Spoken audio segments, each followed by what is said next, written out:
बघा, एकनाथ शिंदेकडून आता आंदोलक पत्रकारांची भेट घेण्यात आलेली आहे. पत्रकार बंधूंकडून धक्काबुक्कीचा निषेध करण्यात आलेला आहे. पोलीस माफी मागत नाही तोपर्यंत आंदोलन आम्ही सुरूच ठेवणार असा पत्रकारांचा निर्धार आहे. या ठिकाणी आता उपमुख्यमंत्री एकनाथ शिंदेंनी भेट दिलेली आहे. धक्काबुक्की प्रकरणाची दखल आता सरकारनं घेतलेली आहे. उपमुख्यमंत्री एकनाथ शिंदेकडून आंदोलक पत्रकारांची भेट घेतली, त्यांचं म्हणणं ऐकून घेतलेलं आहे. पत्रकारांकडून धक्काबुक्कीचा निषेध करण्यात आलेला आहे.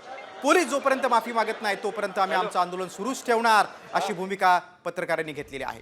मात्र या संपूर्ण प्रकरणाची दखल राज्य सरकारनं घेतलेली आहे. खुद्द उपमुख्यमंत्री एकनाथ शिंदेंनी घटनास्थळावर जात पत्रकारांशी संवाद साधला आणि सगळे धक्काबुक्की प्रकरणाची माहिती घेतलेली आहे. आणि या सगळ्या प्रकरणाचा पत्रकारांनी निषेध केलेला आहे. जोपर्यंत पोलीस माफी मागत नाही तोपर्यंत आम्ही इथून हटणार नाही अशी भूमिका पत्रकारांनी घेतली आहे.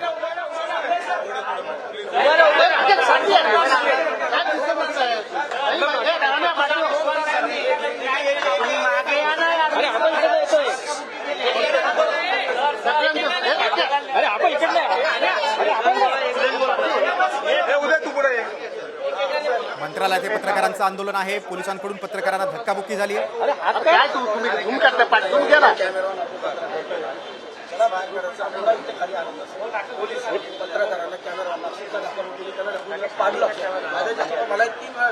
त्याचा फुटेज पण आहे, असं फोटोही बोलत नाही साहेब. सगळं व्हिडिओ प्रूफ आहे सर. उलट आम्ही पोलिसांना पण दाखवलं की हे बघा कसं दाखवलं. अक्षरशः दरवाजा बंद करून ढकलून दिला. अक्षरशः कोण लावले